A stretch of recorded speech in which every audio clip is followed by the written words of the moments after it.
আজকে শুনতেছি যে ম্যারে নাকি কেউ ঝুলন্ত করে রাখছে। ওখানে চাকরি করতে গেছে, ওরে এরকম হবে কেন? আমরা অত্যন্ত শোকাহত মর্মাহত তার মৃত্যুর সংবাদ শুনে। বিয়ে হয়েছিল ভালোই করে খেলে, একটা বাচ্চা আছে, মাঝখানে কি হলো ওই পার্টি করতে চলে গেল। সম্পর্কে আমার ভাগ্য নয়, ছোটবেলা থেকেই আমরা দেখেছি অত্যন্ত নম্র ভদ্র বিনয়ী মেয়ে। সে পেশায় একজন নার্স। ঢাকাতে ছিলেন। কতদিন ধরে ছিলেন আপনি? ঢাকাতে তিনি 3 মাস 3.5 মাসের কথা বলে মনে হয় ঢাকাতে আসেন। আমরা অত্যন্ত শোকাহত মর্মাহত তার মৃত্যুর সংবাদ শুনে। ছোটবেলাতেই তার মা মারা গেছে, আমরা তাকে লালন পালন করেছি এবং পরে বাবার কাছে আসছে। আমার বোনের মেয়ে, আমার বোন ছোট ছোট বাচ্চা রেখে মারা গেছে। আমার বাবা আমার এই ভাই নিয়ে যায়, তাদেরকে ছোটবেলা থেকে লালন পালন করছে। তারপরে এখন তো আমরা জানি যে ওই ঢাকাতে নার্সের চাকরি করে।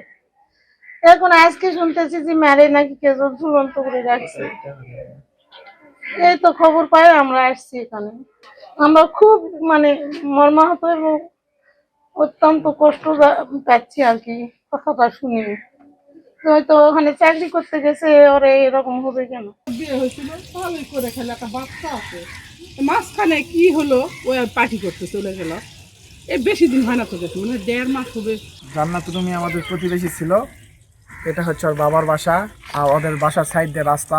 আমরা বাসা থেকে ওদের বাড়ির সাইড দিয়ে আমরা যাওয়া আসা করি। সেভাবে কোনো দিন কোনো কথাবার্তা হয় নাই।